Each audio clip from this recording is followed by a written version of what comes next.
ప్రభు యొక్క ఘనమైన నామాన్ని బట్టి ప్రతి ఒక్కరికి వందనాలు చెల్లిస్తూ ఉన్నాను. జెఫన్యా గ్రంథము 3వ అధ్యాయము 9వ వచనం.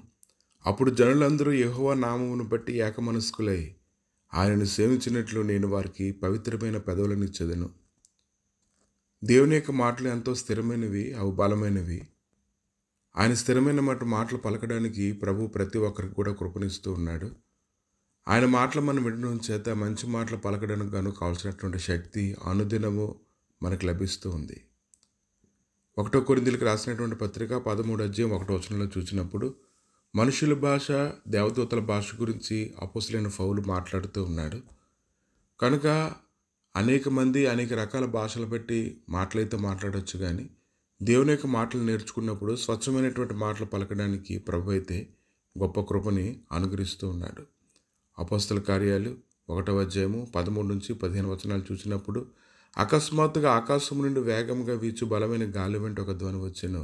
అగ్నిజ్వాలల వంటి నాలుకలు విభాగింపబడినట్లు వారు కనబడి ఒక్కొక్కరికి పంచబడినప్పుడు పరిశుద్ధాత్మ నిండిన వారే ఆత్మ వారికి వాక్శక్తి అనుగ్రహించిన కొలది అన్ని భాషలో మాట్లాడడాన్ని మనం చూస్తూ ఉన్నాము. ఈ యొక్క మాటలు చూస్తూ ఉంటే దేవుని యొక్క గొప్ప కార్యాలను గురించి మనం మాట్లాడుతూ ఉన్నాము. ఎంత అద్భుతం జరిగిందంటే వారి భాష అంతా మారిపోయింది. ఆ భాష మాట్లాడుతూ ఉన్నప్పుడు వారు ఎంతగానో గణపరచబడ్డం అనేది మనకు చూస్తూ ఉన్నాము. కనుక ఈరోజు అనేక మంది ఏకంగా కూడి ఆరాధన చేస్తున్నప్పుడు, స్తుతిస్తున్నప్పుడు, ఆయన మహిమని కనపరుస్తూ ఉన్నప్పుడు మనం స్థిరం లేకుండా ఉన్నాం. ఈరోజు స్థిరం లేకుండా ఉన్నాము అంటే మన యొక్క భాష సరిగా లేకపోవడం వల్ల మనం స్థిరం లేకుండా ఉన్నాం. అందుకే ప్రభు చెప్తూ ఉన్నారు, జెఫన్యా 2వ అధ్యాయం 1వ వచనం, సిగ్గుమాలిన జనులారా కూడి రండి, పొట్టు గాలికి ఎగిరినట్లు సమయం గతించున్నది. కనుక దేవుడైతే మనల్ని కట్టడానికి, స్థిరపరచడానికి, బలపరచడానికి ఆయన శక్తిమంతుడిగానే ఉన్నాడు. కనుక ఈ దినాన్ని ఆయన మాటలు వినాలి, ఆయన మాటల చేత మన భాష మార్చుకోవాలి. అన్య భాషల్లో మాట్లాడుతూ దేవుని స్తుతిస్తూ దేవుడి నామాన్ని గణపరుస్తూ మేడగదిలో ఎలాగైతే అభిషేకాన్ని పొందుకున్నారో అటువంటి అభిషేకం పొందుకునేటువంటి భాష మన హృదయంలోనికి రావాలి.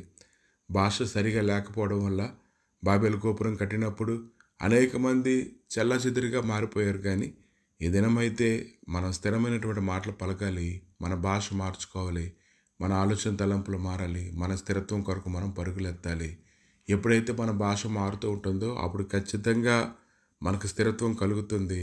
శ్రేష్టమైనటువంటి ధననిధులు, మహిమకరమైనటువంటి సన్నిధిని మనం పొందుకోగలుగుతాం.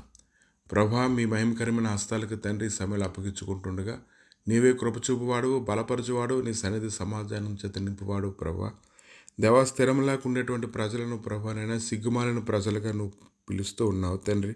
రమ్మనమని చెప్తూ ఉన్నావు ప్రభా.